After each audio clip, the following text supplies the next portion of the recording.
ഇന്നത്തെ ക്ലാസ് ഭൂമിശാസ്ത്രത്തിന്റെ അടിസ്ഥാന തത്വങ്ങൾ.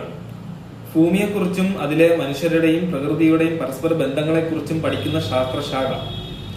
ബിഗ് ബാങ് സിദ്ധാന്തം പ്രപഞ്ചത്തിന്റെ ഉത്ഭവത്തെക്കുറിച്ച് വിശദീകരിക്കുന്ന ഏറ്റവും അംഗീകരിക്കപ്പെട്ട സിദ്ധാന്തം. അവതരിപ്പിച്ചത് ജോർജസ് ലെമൈറ്റർ.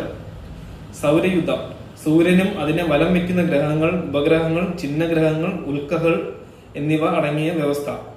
ഗ്രഹങ്ങൾ സൂര്യനിൽ നിന്ന് അകലെയുള്ള ക്രമം: ബുധൻ, ശുക്രൻ, ഭൂമി, ചൊവ്വ, വ്യാഴം, ശനി, യുറാനസ്, നെപ്റ്റ്യൂൺ. ആന്തരിക ഗ്രഹങ്ങൾ ബുധൻ, ശുക്രൻ, ഭൂമി, ചൊവ്വ ഇവ പാറകൾ കൊണ്ട് നിർമ്മിതമാണ്.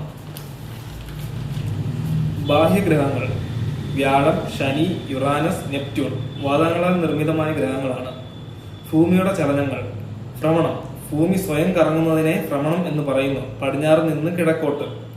സമയം 24 മണിക്കൂർ. ഫലങ്ങൾ രാവും പകലും ഉണ്ടാകുന്നു. പരിക്രമണം ഭൂമി സൂര്യനെ വലം വയ്ക്കുന്നതിനെ പരിക്രമണം എന്ന് പറയുന്നു. സമയം 365, 1/4 ദിവസങ്ങൾ, ഒരു വർഷം. ഫലങ്ങൾ ഋതുക്കൾ ഉണ്ടാകുന്നു. അക്ഷാംശങ്ങളും രേഖാംശങ്ങളും. അക്ഷാംശങ്ങൾ ഭൂമിക്ക് മേൽ കിഴക്ക് നിന്ന് പടിഞ്ഞാറേക്ക് വരച്ച സാങ്കല്പിക രേഖകൾ. പ്രധാന അക്ഷാംശം ഭൂമധ്യ രേഖ, ഇക്വേറ്റർ 0 ഡിഗ്രി. ഉത്തരാർദ്ധഗോളത്തെയും ദക്ഷിണാർദ്ധഗോളത്തെയും വേർതിരിക്കുന്നു.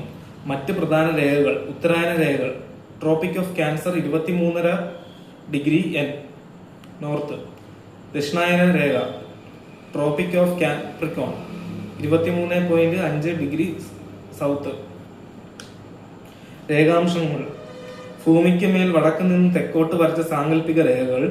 പ്രധാന രേഖാംശം പ്രധാന രേഖാംശ രേഖ പ്രൈം മെറിഡിയൻ 0 ഡിഗ്രി ലണ്ടനിലെ ഗ്രീനിച്ച് വഴി കടന്നു പോകുന്നു. ഗ്രീനിച്ച് മീൻ സമയം ലോക സമയം കണക്കാക്കുന്നത് ഇതിന്റെ അടിസ്ഥാനത്തിലാണ്. ഇന്ത്യൻ മാതൃകാ സമയം IST 82.5 ഡിഗ്രി കിഴക്കൻ രേഖാംശം അലഹബാദിന് സമീപമുള്ള മിർസാപൂർ വഴി കടന്നു പോകുന്നു. ഇത് GMTയേക്കാൾ 5.5 മണിക്കൂർ മുന്നിലാണ്. ഭൂമിയുടെ ആവരണങ്ങൾ.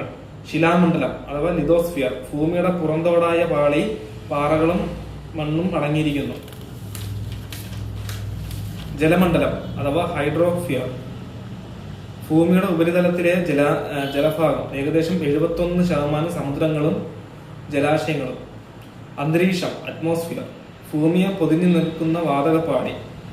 പ്രധാന വാതകങ്ങൾ: nitrogen 78%, oxygen 21%, argon 0.93%, carbon dioxide 0.038%.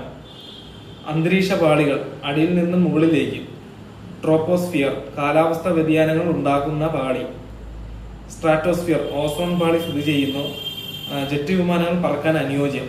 Mesosphere ഏറ്റവും തണുപ്പേറിയ പാളി. ഉൽക്കകൾ കത്തി വരുന്നത് ഇവിടെയാണ്. തെർമോസ്ഫിയർ അഥവാ അയോണോസ്ഫിയർ റേഡിയോ തരംഗങ്ങളെ പ്രതിഫലിപ്പിക്കുന്നു. എക്സോസ്ഫിയർ അന്തരീക്ഷത്തിലെ ഏറ്റവും പുറത്തുള്ള പാളിയാണ്. ജീവമണ്ഡലം ബയോസ്ഫിയർ ശിലാമണ്ഡലവും ജലമണ്ഡലവും അന്തരീക്ഷവും ഒത്തുചേർന്ന് ജീവൻ നിലനിൽക്കുന്ന ഭാഗം. ശിലാചക്രവും പാറകളും. ശിലകളെ 3ആയി തിരിക്കാം. ആഗ്നേയശിലകൾ ലാവ തണുത്തുറഞ്ഞുണ്ടാകുന്നു. ഉദാഹരണം ബസാൾട്ട്, ഗ്രാനൈറ്റ്. അവസാദശിലകൾ അവസാദങ്ങൾ അടിഞ്ഞു കൂടി ഉണ്ടാകുന്നു. അവസാദങ്ങൾ എന്ന് പറയുന്നത് മണ്ണ്, മണൽ, ജൈവാവശിഷ്ടങ്ങൾ അടിഞ്ഞുകൂടിയ ഇതിനെയാണ് പറയുന്നത് അവസാദങ്ങൾ എന്ന് പറയുന്നത്. ഉദാഹരണം മണൽക്കല്ല്, ചുണ്ണാമ്പുകല്ല്. ഇനി കായാന്തരിത ശിലകൾ കടുത്ത ചൂടും സമ്മർദ്ദവും കാരണം രൂപം മാറുന്നവ. ഉദാഹരണം മാർബിൾ, സ്ലേറ്റ്.